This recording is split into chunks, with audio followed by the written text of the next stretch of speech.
Hey everybody, Matt Burke here. Tonight I'm going to be reviewing Absolute One Stormy Night. This one's by Bascom, Unhinged Entertainment. You guys should check him out. He's on YouTube. Check out, Unhinged Entertainment. And this was a really ambitious project. I've had this for a while. I've been meaning to get around to it, but I've just been really busy. I'm trying to go through a lot of the books, I've backed. I want to review them. This is a book that's about 15 pages or so, and there's no dialogue in it. And it's a really cool story. Absolute is a universe created by Bascom, and this was a kind of a runaway character. It's a samurai priest that just a lot of people really responded to in the story. One of the main characters, but he wasn't. He was the supporting characters actually. And he's like, I'm gonna make a a book with no dialogue. I was like, damn, that's got some balls, But he's a visionary, and as far as like the people that came up in the community of crowdfunding comics, he always stuck out. He's got this really cool like Gonzo Frank Miller-y style, with a bunch of other influences as well. And man, I love his work. And man, just like, if you look at the detail, like just all the like line work, all the effects that he adds to it. It's just just a real artist, But it just starts up right here by Bascom, dedicated to the fans, backers, promoters who helped me make this a reality. And he's just one of those guys that's he when I came out and I launched my first Butch Cleaver book, man, I didn't even know the guy, and he did a illustration for Butch, and it was just badass. I'm like, man, we got to make a trading card of that. So we did that, and we only made like just a couple, and whoever backed the first book at that time got it. But ever since then, man, he's been a true homie. So like the story starts out right here, and I love it from right off the bat. Like he always uses these crazy like angles and perspectives, and you don't really know right away, right? And in this, you're really getting into the psychology of the samurai priest, So he's walking around. It looks like it's at night, He's got his eyes open, you can see his footprints are walking. He's looking up on the roofs, is there anybody up there? Anybody up there? And it's storming. It's a stormy night, and then out of nowhere, crack-boom, he jumps through the air. He's already getting into a little contact right there with that guy. He's got his katana blade right to his throat. He's having a little stare down. You look at it like that, and you turn the page a little bit. You can see the eye and nose and his mouth. He's just like, ooh. Man, just look at this art, though, man. It just makes you want to pick up a pen and a paper and just start going to town. Very inspirational. Just want to start inking. And he's looking at the guy, and he's holding up this coin, He's like, what is this place? Where's this castle? Where's it at? Again, just look at all that. Look at all that detail. It's getting messy, dude. That's how I like to ink. He's looking down at him. He's got the sword. I just love that negative space, man. That white silhouette. You just see the water just pounding up. You're going forward, and then he's making you turn the book. He's making you turn this book left and right. And he's looking down at his feet. You can see the water. He's got his katana in hand. Then again, he's looking up at the roofs. And what do you know? There's fucking ninjas coming down at him, right?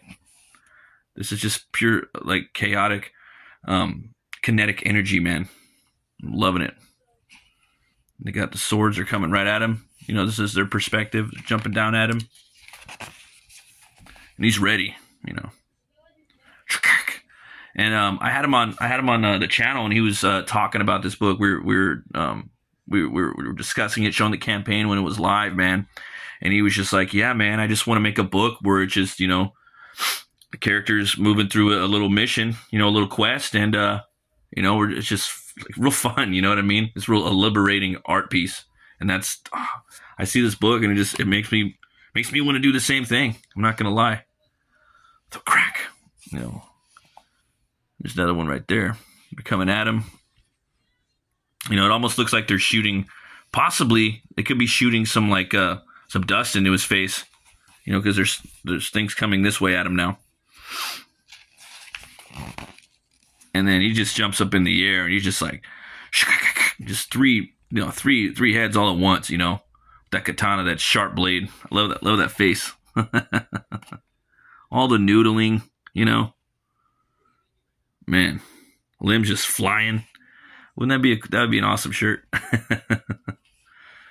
Yeah, then there we go, man. Another awesome silhouette. Now this time it's clad in shadow, with a little bit of light hitting the back, you know. And again, he's looking over the body.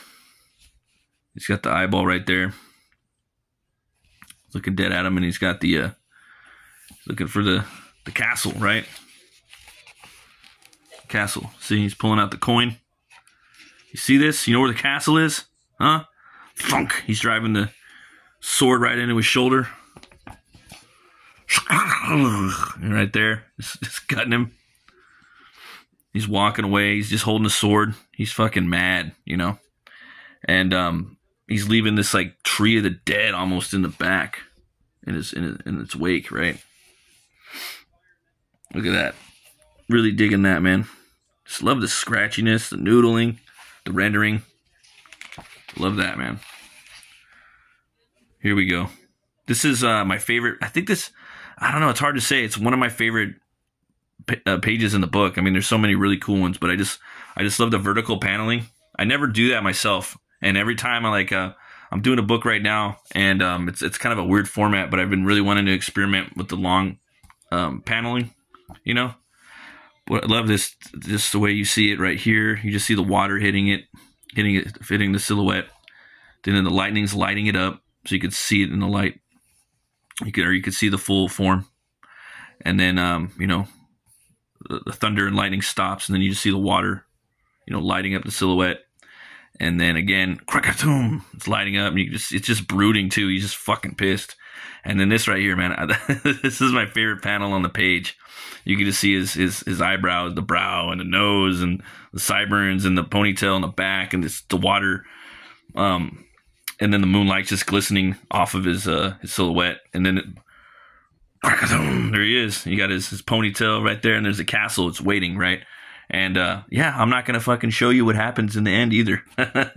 You guys are gonna have to pick this up somehow. I don't know how. It was extremely rare. So you might have to like DM him or ask him about something, or maybe they'll put it like in the he'll reprint it like as a short story in the back. But this one's really you're really dealing with mythic elements, and there is some more action in the back of the book, and where it leaves you hanging. I wasn't expecting it to go there. It was very, let's just say, biblical. Yeah, I didn't. I mean, he is a samurai priest, so I guess that kind of goes hand in hand. His latest book with Ink Spots, another you know, visionary creator. There's a lot of them in the network, in the community for the crowdfunding comics cats that, you know, that I came up around. They put a book together called Frog G, and I got that in the mail. I plan on doing a review of that pretty soon. I can't wait to see that. Wait till you guys see that too as well. That one's gonna really blow your socks off. But thanks everybody for watching. I give this book 2 horns way the fuck up. As always remember to be bold, be brave, and roll the bones to know your role. I'll see you guys next time, and stay fucking metal.